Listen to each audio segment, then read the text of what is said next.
না থাকলে, হাতের কাছে জিনিস থাকলেও কখনো পাওয়া যায় না। শুভ সকাল আমার বন্ধুরা, কেমন আছো তোমরা সবাই? আমি খুব ভালো আছি, আশা করি তোমরা যে যেখানে আছো ভালো আছো এবং সুস্থ আছো। তোমাদের সবাইকে সোমা ডেইলি ব্লগে স্বাগত জানাই। হুগলি জেলার ছোট্ট একটি শহর ব্যান্ডেল থেকে আমি সোমা চলে এসেছি আজকে আবার নতুন একটি দিন, নতুন একটি সকালে। তো আজকে হচ্ছে মঙ্গলবারের সকালে এখন তোমার প্রায় 8টা বাজে। তো আজকে মানে দেশে বিদেশে, ঘরে বাইরে, কাছে দূরে, যে যেখান থেকে আমার ভিডিওটা দেখছো, আশা করি তোমরা অনেক ভালো আছো এবং সুস্থ আছো। আর ভগবানের কাছে একটা প্রার্থনা করি, পৃথিবীর প্রত্যেকটা মানুষকে তিনি যেন ভালো রাখেন এবং সুস্থ রাখেন। আর বড়দের প্রণাম, ছোটোদের বুক ভরা ভালোবাসা দিয়ে ভিডিওটা স্টার্ট করছি। যারা আমার পাশে আছো, আমার পুরনো বন্ধুরা, তাদেরকে রোজ রোজ বলার কোনো প্রয়োজন নেই। তোমরা অনেক ভালোবাসা দিয়ে ভালোবেসে আমার পাশে থাকো, আমার তাতে খুব ভালো লাগে। আর তোমাদের একটা লাইক, একটা কমেন্ট আমার কাছে কতটা আগ্রহ করে ভিডিও করার জন্য তোমাদের বলে বোঝাতে পারবো না। একদিন মনে করলে ভিডিও দেবো না, কিন্তু কোনো না কোনো ভিডিও আমাকে বানিয়ে দিতেই হবে। এতটাই ভালোবাসা পাওয়ার আশায় আমি ভিডিও করি, তোমরা ভালো সুন্দর সুন্দর কমেন্ট করো, খুব ভালো লাগে। তো দেখো সকালবেলা সব বাসি কাজ সেরে জামা কাপড় কেচেছিলাম, সেগুলো মেলে দিলাম। মেলে দিয়ে তারপরে তোমার গাছে দুটো কলকে ফুল ফুটলো, সেই দুটো নামালাম। নামিয়ে নিয়ে তারপরে চলে এসেছি। দেখো আমি এদিকে একদম ডাইরেক্ট সবজি কাটতে। তো আশিপাশি কাজ দেখানো হয়নি, আর আশিপাশি কাজ দেখাতে কাছে ভিডিওটা অনেক বড় হয়ে যাবে। আর আজকের ভিডিওতে আমি সারাদিন একটু বাড়িতে থাকতে পারিনি, সারাদিন ভবঘোরার মতো যে ঘুরে বেরিয়েছি আমি। তো কেন কিসের জন্য তোমরা দেখতেই পাবে। এদিকে সবজিটা কেটে রান্না করতে যাবো, দেরি হয়ে গেছে, রান্না করা হয়নি। লাস্টে সব সবজি টবজি কেটে দিয়ে গেছি, মা করেছে। পুঁই শাক যেহেতু মা খায় না, আলাদা করতে হবে। মা ছোঁয়া খাবে না, মার অ্যালার্জি আছে। আর এদিকে বাঁধাকপি কেটেছিলাম বড়ার জন্য, মা বললো বড়া করবো না, তরকারি করবো দিয়ে। তা তরকারি করেছে, বড়া ভেজে, এই তোমার লাউয়ের চকলা ভেজেছে, কুমড়ো ভেজেছে, ডাল করেছে, অনেক কিছু করেছে আজকে। পুঁই শাক করেছে, অনেক রকম খাবার দাবার যেহেতু দুপুরবেলা করা হয়েছে। তো সব সবজি টবজি কেটে নেবো, কেটে নিয়ে আমি যাব কাজে। কাজ থেকে আসবো, এসে নিয়ে কাকিমাকে যাব ঝাড়াতে। প্রথমেই তোমরা দেখেছো ঠাকুরের ছবি। তো হ্যাঁ বন্ধুরা, এটাও একটা কথা যে বললাম, বিশ্বাসের মেলায় বস্তু তর্কে বহুদূর। তো কাকিমার না ইদানিং যেমন ননদের বর ভাড়া ছিল, এই ননদের বর হাসপাতালে ভর্তি ছিল, তখন কাকিমা দুরাত জেগে হাসপাতালে ছিল, জানো তো।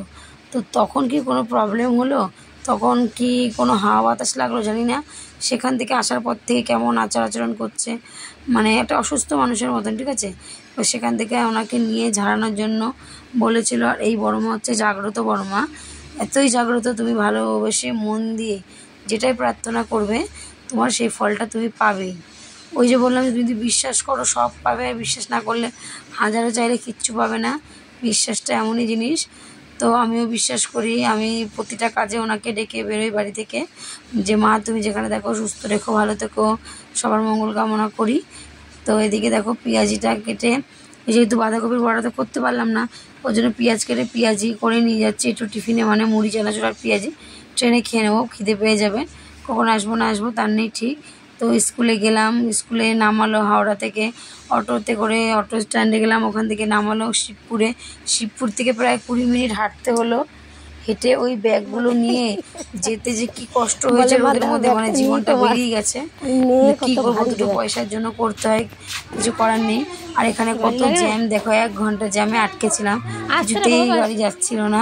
তারপর বাড়ি এসে আবার কাকিমাকে নিয়ে ঝাড়াতে গেলাম। জল বানাচ্ছে একটু করে, ভাই আর আমি দুজনেই খাই। মাম্মা নুন চিনি জল বানাচ্ছে আজকে। মাম্মা আমার বড় হয়ে গেছে। তুই ধুয়ে মেলেছো? আচ্ছা বস, খাও, তুমি খাও। তো আজকে স্কুলে গেছি, স্কুলে গিয়ে দেখছি স্কুল বন্ধ। মানে কি বলবো, আগে জানলে তাহলে আমাদের যেতে হতো না, কিন্তু গিয়ে দেখছি বন্ধ। সে আবার রিটার্ন আসতে হলো, সঙ্গে অডিট গেছিলো। তারপরে সমস্যা, ওখানে প্রায় 1টা বাজলো, 1:30টা ট্রেন ধরে বাড়ি এসলাম। এসে কাকিমাকে নিয়ে ঝাড়াতে গেলাম। আর এই কাকিমা হচ্ছে আমার কাকি শাশুড়ি মা, তোমরা জানো, দেখেছো আগে ভিডিওতে। উনি এতই ভালো মানুষ, এত ভালো মানুষ, এত ভালোবাসে না প্রতিটা মানুষকে, এত সুন্দর করে ভালোবাসাতে আগলে রাখে। যেমন আমার গোগোলা টিয়াকে তোমরা তো জানোই, ছোটোবেলা থেকে উনি মানুষ করে দিয়েছে। আমার শাশুড়ি অতটা পারে না, ওনার শরীরটা একটু ভারী বলে উনি না তাড়াহুড়ো করে দৌড়ঝাঁপ করে পারে না কিছু, কিন্তু উনি আমার যত যা খেয়াল বলো, বিপদ আপদ যাই বলো, সবসময় উনি আমাকে রক্ষা করেছে। আর এখানে দেখো আমি বিপদনাশিনী পুজো দিয়েছে মা, প্রত্যেক মাসে ঘরে মা কালীর কাছে ঘট পেতে বিপদনাশিনীর পুজো করে। তো সেটাই আজকে করেছে, তাই মাথায় তেল সিঁদুর দিয়ে দিল, একটু পান দিল, যেহেতু তেল সিঁদুর পরে পান নিতে হয়। তাই এদিকে দেখো আমার এই কাজটা করার পরে আমি বলছি চল কাকি 3টে বাজে, কখন যাব। তারপর যে 3টে বেজে গেছে, দেখো নিয়ে চলে এসেছি বড়মার বাড়িতে। উনি খুব জাগ্রত মা, খুব জাগ্রত মা। কত দূর দূরান্ত থেকে লোক আসে, তোমায় বলে বোঝাতে পারবো না তোমাদের। তোমরা না দেখলে কেউ বুঝতে পারবে না। এই বারান্দা থেকে রাস্তা থেকে ভরা থাকে লোকে। ম্যাদ্রাসিদের যেটা উৎসব আছে ভেলভেল, ওই ভেলভেল উৎসবে এই মা প্রথমে মাটির হাঁড়ি আগুন জ্বালিয়ে হাতে করে নিয়ে যায়, তারপরেই কিন্তু প্রতিটা রথ টানে। তো সামনে ভেলভেল চলে এসছে, ভেলভেলেরও তোমাদের সাথে ভিডিও শেয়ার করব। আর এই বড় মাছ ঝাড়ানোর ওষুধ হচ্ছে শুধু এই জলটা। এই জলের মধ্যে হলুদ গুলা আর কী বস্তু বলে এটা দেওয়া থাকে। এটা খেলে যত রোগ আছে যা আছে সব সেরে যাবে।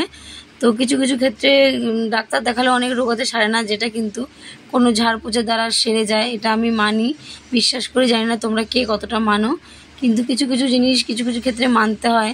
যেগুলো হাওয়া বাতাস বাচ্চাদের হওয়ার পর, বাচ্চা পেটে থাকাকালীন মায়ের হাওয়া বাতাস লাগা, এর জন্য অনেক কিছু করতে হয়। তো সেরকমই অনেক কিছুই হয়। আমাদের কথায় কথা কাকিমারা বলে যে ঘরের কোণা থেকেও কিন্তু মানুষের হাওয়া বাতাস লাগে, ঘরে চুল ছাড়া হাঁটলে, আঁচল ছাড়া দিয়ে হাঁটলে। তো মেয়েদের পায়ে পায়ে দোষ, মেয়েদের দোষের কোনো শেষ নেই। তারপরে দেখো ওনাকে ঝাড়িয়ে নিয়ে এসেছি। যাওয়ার আগে এঁটো বাসন টাসন ছিল, কিচ্ছু মাজিনি, যেহেতু এঁটো কাটা ঘাটবো না। তারপরে এসে নিয়ে সব কাজ কমপ্লিট করলাম। এদিকে বাসন মাজা, ঘর মোছা, ঝাড় দেওয়া, সব কাজ একটু জেড সব কাজ সেরে নিয়ে তারপরে আবার বেরোলাম কাকিমাকে নিয়ে বাপের বাড়ি দেওয়ার উদ্দেশ্যে। কাকিমা বাপের বাড়ি যাবে। তো বন্ধুরা দেখো রেডি হয়ে নিয়েছি। এখনও কিন্তু সকালে সেই ড্রেস আমি এখনও ছাড়তে পারিনি। তো তোমাদেরকে তো দেখালাম, বড় মার বাড়িতে গেলাম, কাকিমাকে ঝাড়াতে নিয়ে গেলাম। আর এদিকে আমার বিছানা দেখা এখনও পড়ে আছে, সেরকমভাবে তোলা হয়নি। আজকে ঘরের আমার কোনো কাজ সেরকমভাবে করা হয়নি। তো এখন যাচ্ছি তোমার হচ্ছে কাকিমাকে দিতে, কাকিমা বাপের বাড়ি যাবে। তো সবটা তোমাদের পরে ডিটেলসে জানাবো। তো এখন বেরোবো, রেডি হয়ে নিয়েছি।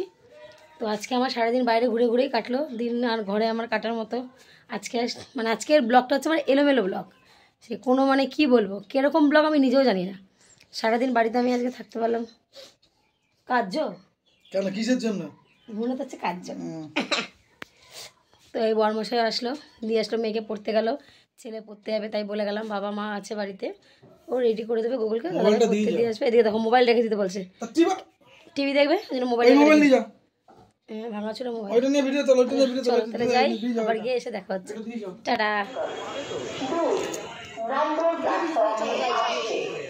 তো এদিকে না ভিডিওটা একটু আগে পড়া হয়ে গেছে, যেহেতু আমি গেছিলাম তো আমি ফোনটা নিয়ে যাইনি। আমার জায়ের ফোন থেকে ভিডিওগুলো করে ওর ফোন থেকে আমি আমার ফোনে নিয়েছি। তো একটু ভিডিও আগে পড়া হয়ে গেছে, বন্ধুরা দেখে নিও, মানিয়ে নিও। বাড়ি এসে মাম্মামকে খেতে দেওয়া, গোগলকে খেতে দেওয়া। মাম্মামকে এরকম ডিম পেঁয়াজ কাঁচা লঙ্কা ভুজিয়ে করে ভাত ভেজে দিয়েছি, গোগলকে ডিমের পোচ করে ডাল দিয়ে ভাত দিয়েছি, খেয়ে নিয়েছে। আর আমরা আলু ডুমো ডুমো করে ডিম ফাটিয়ে একটা তরকারির মতো করে ওটা দিয়ে ভাত খেয়েছি। দুপুরে একটু ছিল, তাই আমাদের হয়ে গেছে, কোনো অসুবিধা হয়নি। আর এখানে দেখো আমার কিন্তু সব দিকে কাজ পুরো কমপ্লিট। সবাইকে খেতে পেতে দিয়ে দেবো, দিয়ে সব পরিষ্কার করে শুতে যাবো, কারণ কালকে অনেক সকালে উঠতে হবে। তাও দেখুন এখন ভয়েস দিচ্ছি 12টা বাজে, 12টা 15, তারপরে ভয়েস দেওয়া হবে, তারপর শোবো। তো আজকের মতো ভিডিওটা এখানেই শেষ করলাম বন্ধুরা। তোমরা জানাবে ভিডিওটা কেমন লাগলো। যদি ভিডিওটা ভালো লাগে অবশ্যই লাইক কমেন্ট করে দিয়ে, পারলে চ্যানেলটিকে সাবস্ক্রাইব করে ভিডিও শেয়ার করে দিও বন্ধুরা। আর আমাদের ঘোরা কেমন লাগলো, আমাদের দেখতে কেমন লাগলো, আমাদের ঘোরা মজা আড্ডা সব কিছুই তোমাদের সাথে শেয়ার করলাম। সেগুলো কীরকম লাগলো অবশ্যই শেয়ার করো। আর বাড়ি ফেরার সময় আর আমি ঘুগনি খেতে খেতে এসেছি। আর বললাম না কাকিমাকে একটু মনটা ভালো করার জন্য বাপের বাড়ি পাঠাচ্ছি। তো আমি আর ছোটো যা মিলে দিয়ে আসতে যাচ্ছি। তারপর চা খেলাম, ঘুগনি খেলাম। এদিকে দেখো জলের বোতলে জল শেষ হয়ে গেছিলো, জল ভরে দিল ওই চায়ের দোকানের দাদাটা। আর দেখে চাটা খেয়ে কাকিমাদের গাড়িতে তুলে দিই, তারপর আমি আমার যা দুজনে ঘুগনি খেতে খেতে বাড়ি এসেছি। বাড়ি এসে তারপর তো বাড়ির যত কাজ থাকে সব কাজও সারতে হয়, তাই না? বসার তো মানুষ না। চলো টাটা, গুড নাইট।